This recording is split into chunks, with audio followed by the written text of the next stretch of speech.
José Manuel Iglesias Maella, reportero de Acción, rodó a 50 grados en el desierto y a menos 35 en el Círculo Polar Ártico, cámara de la corresponsalía de Colombia y de la de Moscú. Y en Moscú coincidió con María José Ramudo. María José, hola. ¿Qué tal? ¿Qué nos puedes contar de él? Pues es un gran cámara, desde luego, y una persona enormemente generosa, tanto en lo personal como en lo profesional. Es un privilegio trabajar con él. Y tiene, con respecto a otros cámaras con los que yo he trabajado, al menos una particularidad, que es la capacidad de seleccionar aquello que de verdad cuenta en la noticia, de manera que cuando filma no se engolosina en la imagen, no se queda colgado, sino que va montando, va rodando casi como si fuera montando, y eso simplifica mucho las cosas al redactor y sobre todo a todo el equipo cuando trabajamos casi siempre en situaciones de prisa.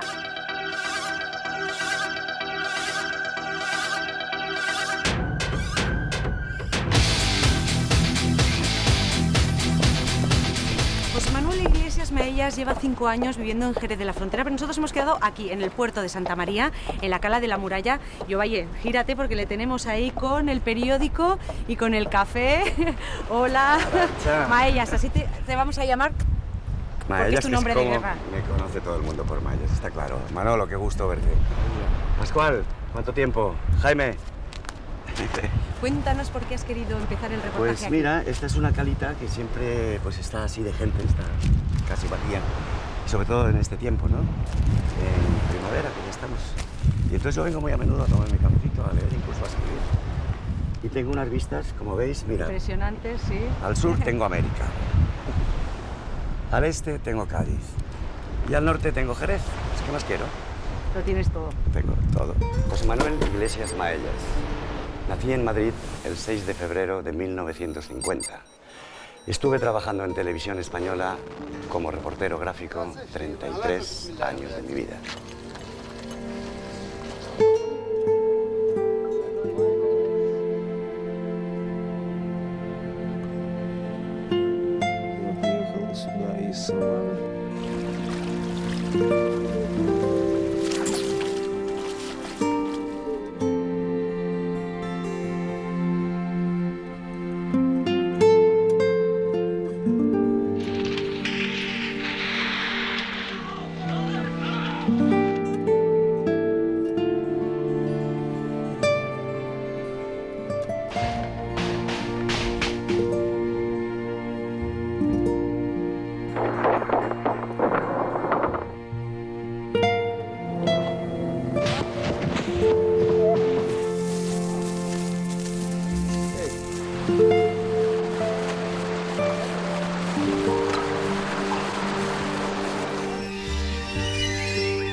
Tu perfil era el de un reportero aventurero. Sí, a mí me gustaba mucho la fotografía, incluso llegué a hacer unos cuantos cortos, en plan amigos, y me lo tuve que pensar, si me dedicaba o bien al cine o bien... Pero yo empezaba a cogerle el gustillo al reporterismo, y al reporterismo de acción.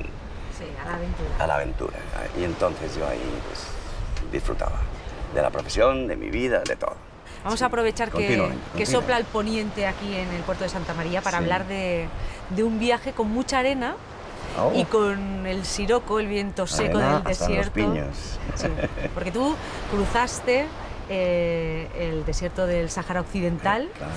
¿Cuántos kilómetros? Pues nos hicimos 2.500 kilómetros fácil, ¿no? O sea, desde norte a sur, de este a oeste. Con el Frente Polisario. Con el Frente Polisario. Precisamente con este señor que tenemos aquí. Con Ovalle. Él sigue en activo, excelentemente sigue en activo, tal y como le veo. Sí. Y la verdad es que disfrutaba. Ese viaje a mí me marcó, disfrutamos mucho, muchísimo. Fue muy duro. Sí, porque me enfermé enseguida. Me dio una disentería, no sé qué me dio. Bueno, íbamos con los jeeps destechados, sin techo y tal. Y a mí me tuvieron que atar, porque no veas a qué velocidad van. Y no sé ni cómo se orientan. Entonces me tuvieron que atar para que me cayera en un bache de esos. Estaba débil.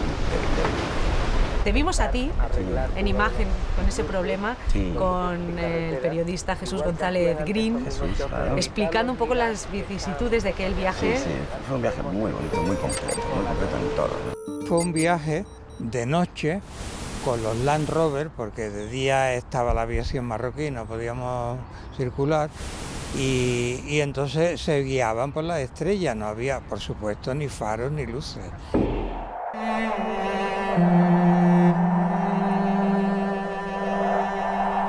El peligro se huele, cosa que muchos compañeros, amigos, no lo han olido y se han quedado ahí.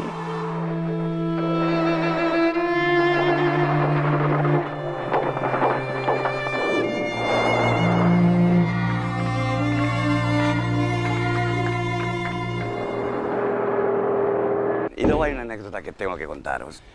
El señor Manuel Ovalle, cuando estábamos en las puertas de una ciudad que estaban bombardeando la aviación marroquí, pasaban los Mirás, descargaban ahí sus pepinazos y nosotros nos retuvieron como a 6 kilómetros. No había dónde refugiarse. Las dunas. Y entonces de repente, pues ahí pasando unas horas hasta que se fueron los aviones, pues miro para atrás y veo a Manolo dibujando en la arena. Y digo, ¿qué dibujas ahí, Manolo? Me dice el nombre de mis hijos.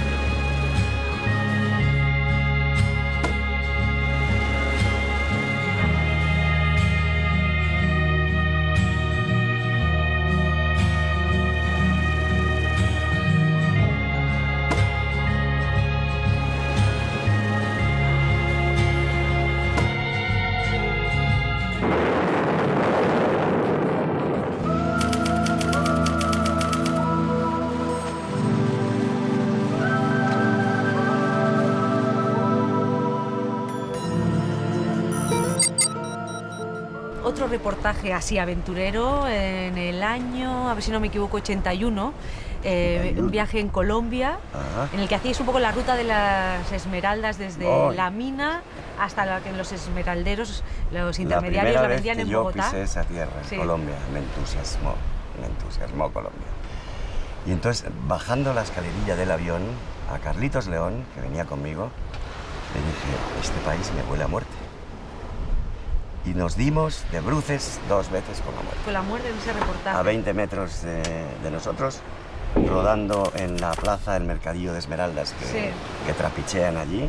2 disparos, un giro, y no me da tiempo a coger al tío, al asesino, que salió corriendo y se metió por la esquina, y no me dio tiempo. Pues nos metimos en unos billares fue, y cuando llego ya estaba desagregándose debajo de una mesa de billar un chaval de 20 años. Carmen Sarmiento, llega un momento que dice que para ejercer esta profesión que tú haces... Hay que ser un enajenado. Además de mucho valor, hace falta un punto de locura transitoria, aunque sea. No sé si estás de acuerdo. Pero es lógico, nosotros viajamos por y para la imagen. Siempre lo hemos hecho. Aparte que el riesgo nos gusta, a mí me ha gustado mucho y a muchos de mis amigos, compañeros también.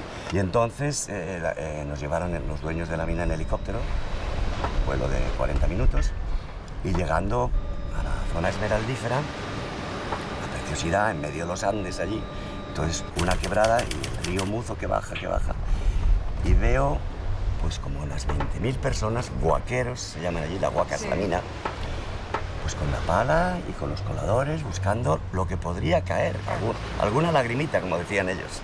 Me encaramé en una de las patas del helicóptero y le di las instrucciones, ¿no? De vuelas a ras de las cabezas de todos los guaqueros, y con un angular que llevábamos con la cámara pequeña, la ST, pues rodabas la secuencia del reportaje. Ese era el plan secuencia.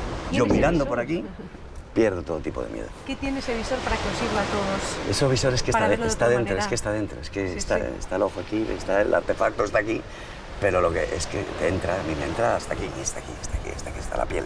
Fueron muchos años como reportero gráfico de La Corresponsalía. Sí, ¿Quién te recibió allí?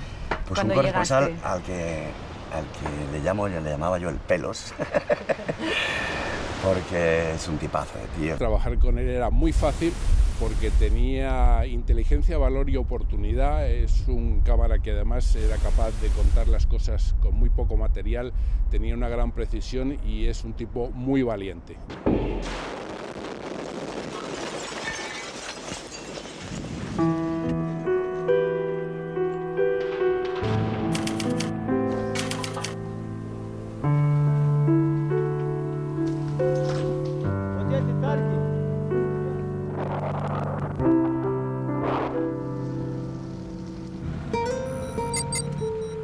Vamos a hablar de otra etapa que ha sido importante para ti. Han sido los 6 años que estuviste en Moscú. Yo vi la Primera Guerra de Chechenia, fuertísimo. Nos acercamos muchísimo hacia casi el Cáucaso, porque bueno, unas estribaciones del Cáucaso, y meter ahí el duplicador de imagen, ver a los tanques soviéticos, chatarra soviética, que luego eso era chatarra todo. A los tanques, los BTRs, bajando por el desfiladero, y cómo masacraban y bombardeaban. Nos pegaron un aviso, que sabían que estábamos allí, al otro lado, estábamos como a 5 kilómetros. Y nos tiraron un piñacito. Muy cerquita. Cerquita. Sí, sí. Y nos pilló haciendo una entradilla.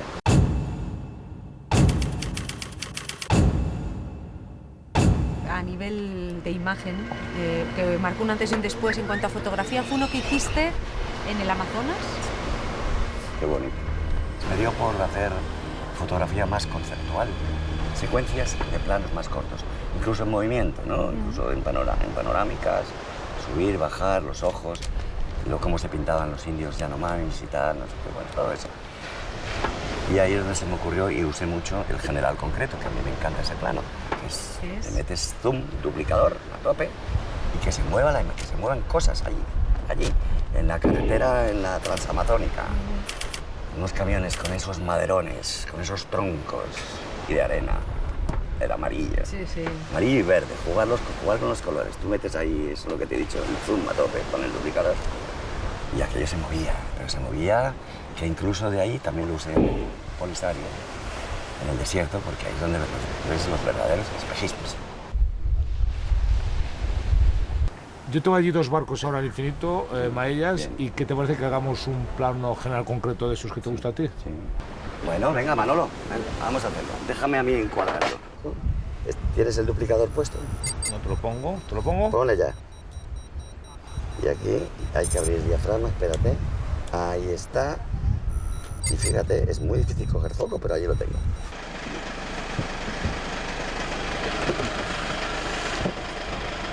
Hacía mucho que no cogías una cámara. 5 años. Hemos dejado la de Ovalle y te hemos visto en una posición que creo que tú utilizabas mucho también, que es con medio cuerpo fuera. Sí, para hacer algunos travelings de ventanilla. aproximación a algún sitio y tal, sí. Me encaramaba como podía con una pierna fuera y la cámara para tener más amplitud, más tiro de cámara.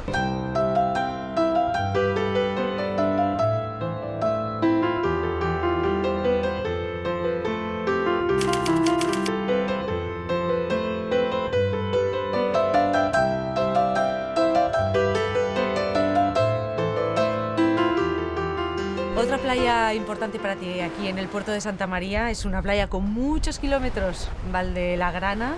Sí, claro. Ahí me he hecho kilómetros y kilómetros sanándome y curándome la columna vertebral, que se me partió por 3. En 3 trozos, muy peor. ¿Eso fue en Colombia? Eso fue en Colombia. Me acuerdo el chasquido que me pegó haciendo una entrevista a un jefe indígena y como ellos están siempre tumbados por los suelos y agachados, pues a ponerme soltura para tener el plano bonito, pues ahí noté al bajar, me hizo clac, dije, esto se acabó. ¿Sí?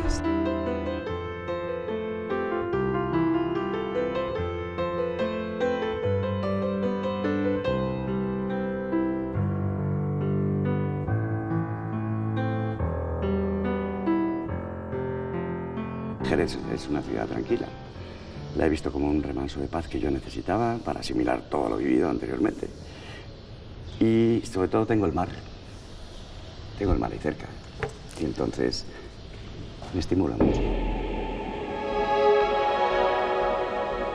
Durante 33 años has contado historias con la cámara, pero hace 2 que decidiste también contarlas en un libro? Es que fueron 33 años muy intensos y llenos de aventura. Era una constante aventura. Bien fueras a un pueblo de Toledo, como hacías la pesca del boquerón, como te ibas a Afganistán, ¿entiendes? Entonces era una aventura tras otra. Y eso pues lo he estado reteniendo, digamos, en la memoria, en la retina, en los sentimientos, y ahora han aflorado. Tú que has vivido situaciones tan extremas, has visto la muerte de cerca... Las he vivido y las he buscado. Y las has buscado, cierto, es verdad. Hombre, claro, porque allí había que buscar información de debajo de las piedras. Pero tú has visto lo peor del ser humano. A lo largo y ancho lo peor y lo del mejor, mundo. exactamente, sí. Lo peor. ¿Y qué pozo deja en uno haber vivido todo eso? Pues eso cuando ya, la verdad es que ver cadáveres y cadáveres, como hemos visto todos, ¿no? Pues eso, llegas por la noche al hotel, te despojas, te quitas la máscara o la coraza, te das un baño bonito, te lees una leyenda del país donde estás y dices, hostias, ¿cómo es el mundo? ¿Cómo está el mundo de patas arriba? Y ahora está peor todavía.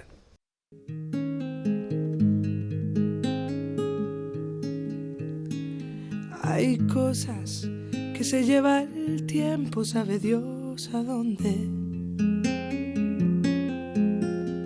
Hay cosas que siguen ancladas cuando el tiempo corre. Hay cosas que están en mi alma y quedarán conmigo cuando me haya ido. En todas acabo sabiendo cuánto me has querido. Hay cosas que escribo en la cama, hay cosas que escribo en el aire, hay cosas que siento tan mías que no son de nadie.